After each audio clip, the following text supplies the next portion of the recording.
Hi guys, welcome to our channel, and today we are studying about another subject of our pharmacy, which is pharmaceutical and organic chemistry. So first of all, we'll learn about what is pharmaceutical and organic chemistry. So first of all, we'll learn about what is inorganic chemistry. देखो, जो हमारी inorganic chemistry होती है basically उसमें हम ऐसी चीजों के बारे में पढ़ते हैं जो बेसिकली कार्बन के सब्स्टिट्यूएंट्स नहीं होते या कार्बन नहीं होता। ठीक है, कार्बन इसमें भी हल्का फुल्का होता है, बट ये जो प्रॉपर है ये हमारे कार्बन के सब्स्टिट्यूएंट्स नहीं होते। देखो, ऑर्गेनिक केमिस्ट्री बेसिकली हमारी किसके अराउंड रिवॉल्व करती है? कार्बन के अराउंड, और हमारे हाइड्रोजन के अराउंड रिवॉल्व करती है। ठीक है, बट ये जो है इसमें हमारे कार्बन हाइड्रोजन ऐसा कोई सब्सटेंस नहीं होता है। Okay, so pharmaceutical organic chemistry is a branch of science in which we study about the manufacturing and development of medicine. ठीक है, देखो इसमें हम मेडिसिन का डेवलपमेंट और उसका मैन्युफैक्चर देखते हैं कि हमारी जो मेडिसिन है वो हम कैसे डेवलप करते हैं और उसको कैसे मैन्युफैक्चर करते हैं। ठीक है, इसमें बेसिकली हमारे जो इनऑर्गेनिक कंपाउंड्स होते हैं ना, हम उसके बारे में पढ़ते हैं। जैसे क्लोरीन हो गया, आर्सेनिक हो गया। ठीक है, जितने भी हमारे इनऑर्गेनिक कंपाउंड्स होते हैं हम उसके बारे में पढ़ते हैं। जैसे बेरियम सल्फेट हो गया। ठीक है, it deals with the study of preparation of standard of purity, limit test for determining quality, purity and the storage condition of the inorganic compounds। देखो हम क्यों पढ़ते हैं, बेसिकली हमें इनऑर्गेनिक केमिस्ट्री पढ़ने की क्यों जरूरत है? देखो, सबसे मेन मोटिव जो है हमारे फार्मास्यूटिकल इनऑर्गेनिक केमिस्ट्री पढ़ने का, वो ये है कि जो हमारे ड्रग होते हैं ना उसमें बहुत सारी जो होती है इम्प्योरिटीज प्रेजेंट होती है। ठीक है, तो हम उसके लिए क्या करते हैं? लिमिट टेस्ट करते हैं। अब लिमिट टेस्ट क्या होता है? ये हमारा जो होता है, जो भी चीज में इम्प्योरिटी प्रेजेंट होती है ना, उससे इम्प्योरिटी निकालने के लिए वो होता है। ठीक है, हम पहले चेक करते हैं कि उसमें इम्प्योरिटी है या नहीं है। ठीक है, ये उसी के लिए यूज होता है। ठीक है, या उसकी स्टोरेज कंडीशन डिटरमाइन करने के लिए यूज होता है। जितने हमारे अनऑर्गेनिक कंपाउंड्स होते हैं उसकी स्टोरेज कंडीशन डिटरमाइन करने के लिए यूज होता है। ठीक है, सो हमने इधर यही लिखा है कि जो we study about the inorganic compounds that we use in the industries, basically pharmaceutical, जो हम फार्मास्यूटिकल इंडस्ट्रीज में यूज करते हैं ना, उसी के लिए बेसिकली हमारा जो होता है हम यूज करते हैं। ठीक है, और हमारी जो होती है study, it deals with the study of preparation and standard of purity, limit is for the determining the quality and purity of the storage condition of all the inorganic compounds. हम इसमें जो होते हैं लिमिट टेस्ट के लिए use करते हैं। ठीक है, और बेसिकली जो भी प्रिपरेशन करते हैं या स्टैंडर्डाइजेशन करते हैं, हमारी प्योरिफिकेशन करते हैं, वही चेक करते हैं हम फार्मास्यूटिकल ऑर्गेनिक केमिस्ट्री में। ठीक है, अब पढ़ेंगे हमारी इम्प्योरिटी क्या होती है। देखो, हमारी इम्प्योरिटी क्या होती है? इम्प्योरिटी बेसिकली कोई भी ऐसा सब्सटेंस होता है जो हमारे ड्रग में आके एडल्ट्रेशन कर दे, मतलब उसमें कुछ भी मिलावट कर दे। ठीक है, when adulteration of any drug occurs or mixing occurs, so it changes the final product, then we can say that the impurity is present in the substance. देखो, हमारे बेसिकली क्या होता है, मतलब अगर कोई भी सब्सटेंस होता है वो आपके ड्रग में आके बैठ गया है, ड्रग में चला गया, तो ड्रग में जो होती है मिक्सिंग हो जाती है एक दूसरे सब्सटेंस की। मान लो अगर आप पैरासीटामोल है उसका जो ड्रग बना रहे हो, ठीक है, अगर उसमें कोई मतलब बाहर का सब्सटेंस बैठ गया, मान लो उसमें क्लोरीन आ गया हल्का सा, तो तुम्हारा जो सब्सटेंस होता है ना वो इम्प्योर हो जाता है, उसमें मतलब क्लोरीन का भी प्रेजेंस हो जाता है, जबकि हमें तो क्लोरीन नहीं चाहिए होता है। तो यही जो होता है इसी को हम ऐसा बोलते हैं, इम्प्योरिटी आ गई है, ड्रग का एडल्ट्रेशन हो गया। Adulteration in the sense drug में मिक्सिंग हो गई है। ठीक है, ड्रग अब प्योर नहीं रहा है।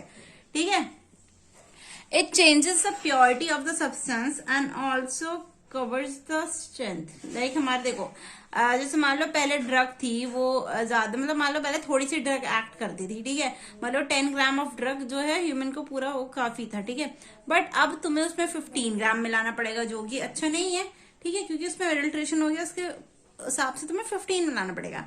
तो इसलिए जो है हमारी जो इम्प्योरिटी है हमारी बहुत बेकार होती है। ठीक है, जैसे एग्जाम्पल हमारे क्लोरीन और लेड की impurity. Okay, so there are basically three type of impurities. First one is organic impurities, second one is inorganic impurities, and the third one is residual impurities. Okay, so the first one we will study about the organic impurities. देखो, जो organic impurities होते हैं ये हमारे basically जो material होता है ना, ये हमारे या तो मटेरियल के स्टार्ट में मिल जाती है इम्प्योरिटी। ठीक है, या तो हम जब से प्रोसेस स्टार्ट करते हैं उससे पहले हमें इम्प्योरिटी मिल जाती है।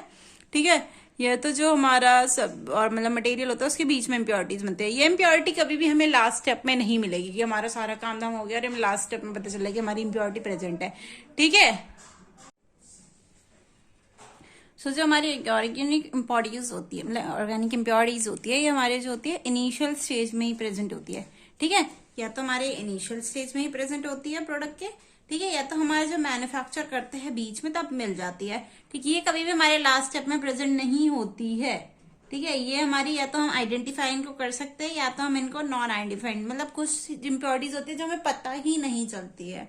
ठीक है, या तो ये हमारे प्रोसेस में होती है, ये कभी भी ड्रग के बाद में नहीं होती है, समझे। Second one is inorganic impurities.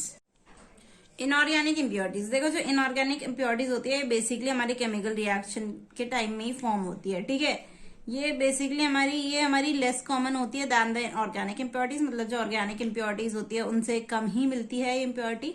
ठीक है, ये इम्प्योरिटी जो होती है बेसिकली ना मेथड के बीच में मिलती है। देखो जैसे हमारे कोई हैवी केमिकल का, मतलब हैवी केमिकल का यूज हो गया, कोई हैवी मेटल का यूज हो गया, या कुछ अगर हम बना रहे हैं उसी को कुछ रेजिडुअल मिला ना, तो ये उसमें मिलती है हमें। ठीक है ना, organic impurities. And the next one is residual solvents.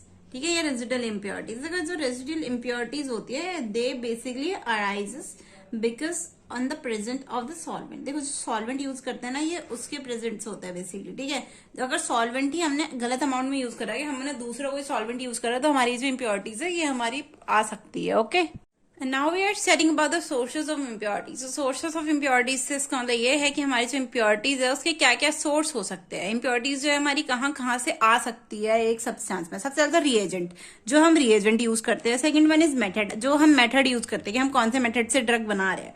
Third one is solvent, fourth one is raw material, fifth one is atmospheric contamination, कि अगर हमारे एटमोस्फेयर से कुछ कंटामिनेट होकर आ जाए।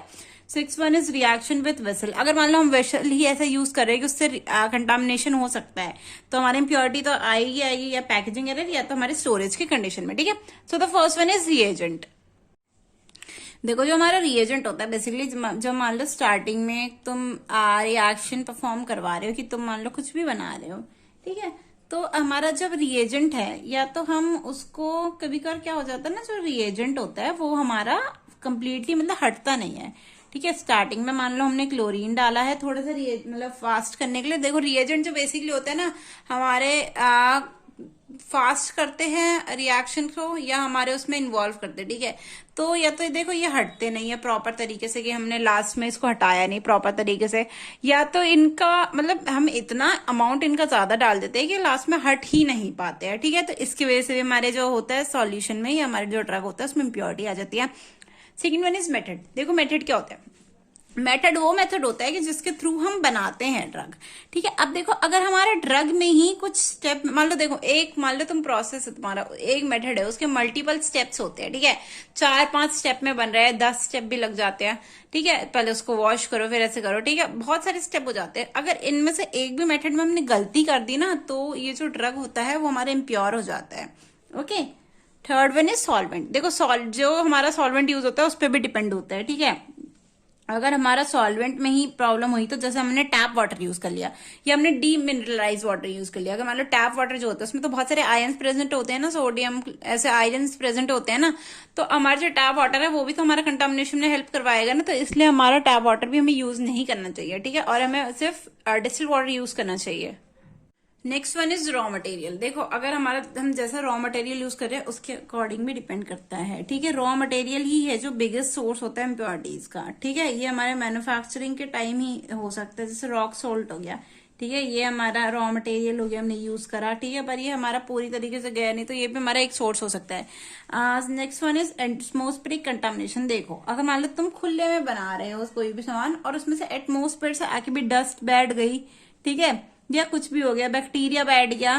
ठीक है, तो ये भी हमारी एटमोस्फेरिक कंटामिनेशन में आ जाएगा। Okay, next one is reaction with metal. देखो या वेसल। देखो अगर मान लो कुछ वेसल है, हम बेसिकली ग्लास क्यों यूज करते हैं आजकल, ग्लास या जो हमारा सिरेमिक होता है उसके क्यों ज्यादातर हम कंटेनर्स यूज करते हैं, क्योंकि उसमें जो होता है ना उसमें हमारा बेसिकली रिएक्शन शो नहीं होती है। जैसे हमारे आयरन हो गया, अगर हमने आयरन के साथ रिएक्ट करवाया तो आयरन में तो रस्टिंग हो जाती है, वो रिएक्शन शो कर देगा। या हमारे कोई भी मेटल है जैसे हमारा मैग्नीशियम हो गया, उसके साथ भी रिएक्ट करवाया तो वो तो हमारे बहुत सारे जो मेटल्स होते हैं वो हमारे रिएक्शन शो करते हैं, तो हमारे इसलिए हम वेसल में भी कंटामिनेशन हो सकती है।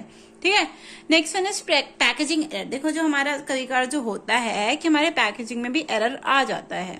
ठीक है, पैकेजिंग करते टाइम मान लो कुछ कुछ जो होती है ड्रग्स जो होती है वो सिमिलर दिखती है। ठीक है, तो मान लो वो सेम पैक हो गई है।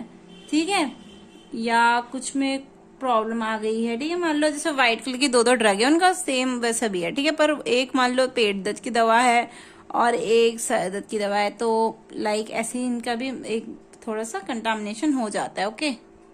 And last one is storage condition. देखो हमारी जो स्टोरेज कंडीशन होती है वो भी मैटर करती है, ठीक है। अगर मान लो हमारा जैसे कुछ कुछ मटेरियल होते हैं जिनको सिर्फ कोल्ड जगह पे ही रखना होता है, कुछ कुछ जो मटेरियल होता है वो हमारे सिर्फ ड्राई प्लेस में ही रहना होता है, ठीक है। तो इसके अकॉर्डिंग भी हमारा लाइक प्रॉब्लम आ सकती है, ठीक है। Thank you for watching and from the next video we will start about the limit test, okay.